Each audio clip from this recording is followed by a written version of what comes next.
Teori langkah laku konsumen. Teori perilaku konsumen adalah model rangsangan dan tanggapan yang ditunjukkan oleh seseorang, di mana rangsangan tersebut telah memasuki kesadaran untuk meresponnya. Asael mendefinisikan keputusan pengambilan keputusan konsumen adalah proses merasa dan mengevaluasi informasi merek, mempertimbangkan bagaimana alternatif mereka memenuhi kebutuhan konsumen, dan memutuskan pada suatu merek. Menurut Asael, ada dua pengaruh luas yang menentukan pilihan konsumen. Pengaruh pertama yaitu konsumen individu, yang mana kebutuhan, persepsi merek, karakteristik, dan sikap ke arah alternatif yang mempengaruhi pilihan merek. Pengaruh kedua dari pengambilan keputusan konsumen adalah lingkungan. Lingkungan pembelian konsumen digambarkan dengan budaya atau norma dan nilai masyarakat. Kerangka maslahah dan maqasid syariah. Kerangka maslahah dalam World Election Framework eksistensi harta dalam tinjauan Islam sangat penting, karena sebagai pendukung atas penyempurnaan pelaksanaan ibadah baik secara ritual maupun sosial. Berdasarkan pada Al-Quran dan hadis menjelaskan tuntunan mengenai harta agar seseorang dapat memposisikannya dengan baik dan benar sehingga mendapatkan keselamatan dan kebahagiaan di dunia dan akhirat.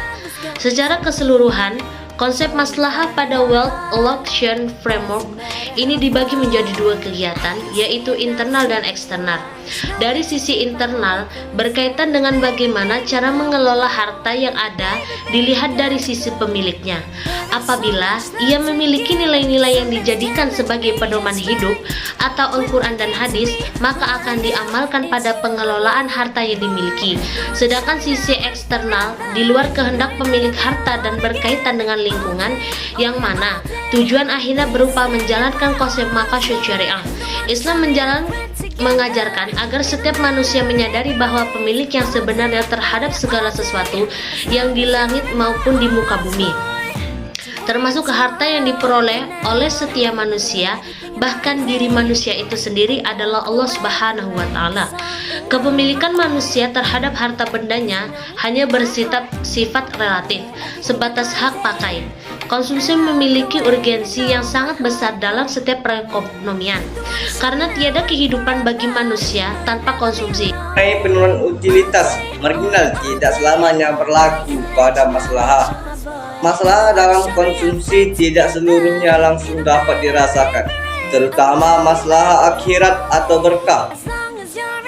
Adapun masalah dunia, manfaatnya sudah bisa dirasakan setelah dikonsumsi. A. Daharuriyah atau primer. Kebutuhan daharuriyah atau primer ialah kemaslahatan yang menjadi dasar tegaknya kehidupan asasi manusia, baik yang berkaitan dengan agama maupun dunia. Jika dia luput dari kehidupan asasi manusia, maka mengakibatkan rusaknya tatanan kehidupan manusia tersebut. Maslahah daruriyah ini merupakan dasar asasi untuk terjaminnya kelangsungan hidup manusia. Jika manusia rusak, maka akan muncul fitnah dan ancaman besar. B. Hadiah atau sekunder. Kebutuhan hadiat adalah kebutuhan sekunder atau kebutuhan setelah kebutuhan daruriyah. Apabila kebutuhan hadiat tidak terpenuhi, tidak akan mengancam keselamatan kehidupan umat manusia. Namun, manusia tersebut akan mengalami kesulitan dalam melakukan kegiatan kebutuhan ini untuk menghilangkan kesulitan, kesusahan, kesempitan, dan ihtiyat atau berhati-hati. C. Tahsiniyat atau tersier adalah tingkat kebutuhan yang apabila tidak terpenuhi tidak mengancam eksistensi salah satu dari kelima pokok, tidak menimbulkan kesulitan untuk manusia. Maslahah dan nilai-nilai ekonomi Islam. Penerapan prinsip ekonomi yang tanpa diikuti oleh nilai Islam hanya akan memberikan manfaat maslahat duniawi, sedangkan pelaksanaan sekaligus prinsip dan nilai akan melahirkan manfaat dan berkah atau maslahat dunia akhirat. Sebagaimana misal, seorang konsumen yang akan memperhatikan prinsip kecukupan dalam membeli barang, artinya ia akan berusaha untuk membeli sejumlah barang atau jasa sehingga kebutuhan minimalnya tercukupi. Ia akan berusaha semaksimal mungkin untuk mencukupi kebutuhan tersebut. Masalah yang akan didapatkan oleh konsumen ketika membeli barang dapat berbentuk manfaat material, yaitu berupa diperolehnya tambahan harta bagi konsumen akibat pembelian barang atau jasa. 2. Manfaat fisik dan psikis, yaitu berupa terpenuhinya kebutuhan fisik atau psikis manusia. 3. Manfaat intelektual, yaitu berupa terpenuhinya kebutuhan akal manusia ketika ia membeli suatu barang atau jasa. 4. Manfaat terhadap lingkungan, yaitu berupa adanya eksternalitas positif dari pembeli suatu barang atau jasa, manfaat yang bisa dirasakan oleh selain pembeli pada generasi yang sama. Determinasi konsumsi dalam perspektif Islam. Konsumsi pada hakikatnya adalah mengeluarkan sesuatu dalam rangka memenuhi kebutuhan. Dalam kerangka Islam, perlu dibedakan dua tipe pengeluaran yang dilakukan oleh konsumen muslim, yaitu pengeluaran tipe pertama dan pengeluaran tipe kedua. Pengeluaran tipe pertama adalah pengeluaran yang dilakukan seorang muslim untuk memenuhi kebutuhan duniawinya dan keluarga, kebutuhan duniawi dan keluarga. Pengeluaran tipe kedua adalah pengeluaran yang dikeluarkan semata-mata bermotif mencari akhirat. Konsumsi secara umum didefinisikan dengan penggunaan barang dan jasa untuk memenuhi kebutuhan manusia. Dalam ekonomi Islam, konsumsi juga memiliki pengertian yang sama, tapi memiliki perbedaan dalam setiap yang melingkupinya. Perbedaan yang mendasar dengan konsumsi ekonomi konvensional adalah tujuan pencapaian dari ekonomi itu sendiri. Cara pencapaiannya harus memenuhi kaidah pedoman syariah Islamiyah. Tujuan utama konsumsi seorang muslim adalah sebagai sarana penolong untuk beribadah kepada Allah. Sesungguhnya, mengkonsumsi sesuatu dengan niat untuk meningkatkan stamina dalam ketaatan pengabdian kepada Allah akan menjadikan konsumsi itu bernilai ibadah, yang dengannya manusia mendapatkan pahala.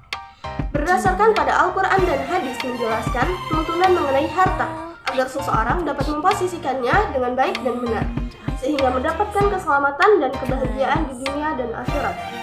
Perilaku konsumen adalah kecenderungan konsumen dalam melakukan konsumsi untuk memaksimalkan kepuasannya.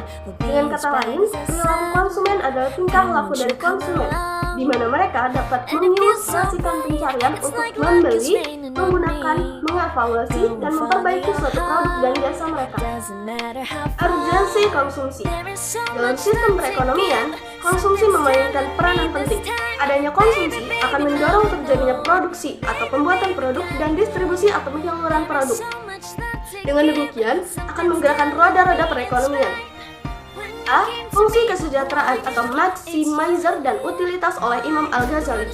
Menurut beliau, kesejahteraan atau maslahah dari suatu masyarakat tergantung kepada pencarian dan pemeliharaan 5 tujuan dasar, yaitu agama atau ad-din, hidup atau jiwa nafs, keluarga atau keturunan nasl, harta atau kekayaan atau mal, intelek dan akal atau akal. Yang B, norma dan etika dalam konsumsi. Yang pertama harus seimbang dalam konsumsi. Di sisi lain, Islam juga mengharamkan sikap boros dan menghamburkan harta.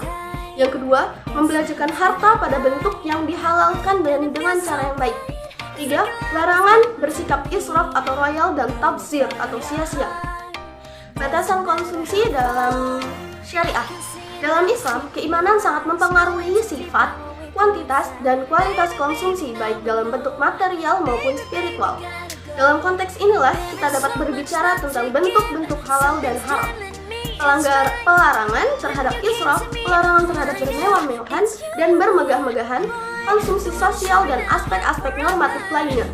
Oleh sebab itu, dalam menghapus perilaku israf, Islam memerintahkan yang pertama, memprioritaskan konsumsi yang lebih diperlukan dan lebih bermanfaat.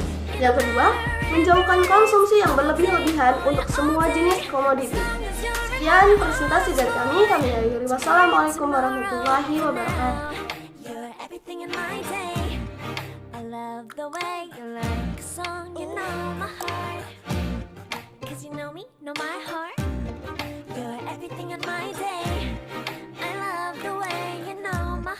Yeah, alright. The one who showed me now and forever. No, you'll never be alone again. All day, oh yeah, all day. I can let you know that you're my boy. The one who showed me.